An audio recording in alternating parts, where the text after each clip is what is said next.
Alright, here it is, my collaging trick. This is a big piece of collage, but I like to have a few anchor points for my piece so I know where to set it.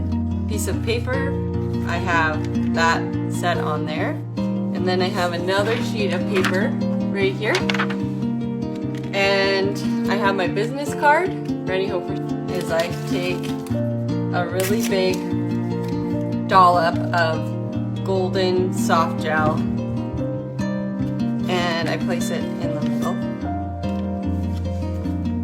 And I don't reuse this piece of paper. Some of it's already drying. Oh my gosh.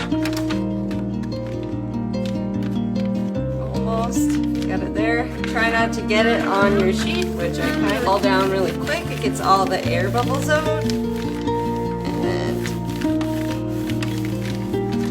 voila! Didn't work. Didn't fucking work.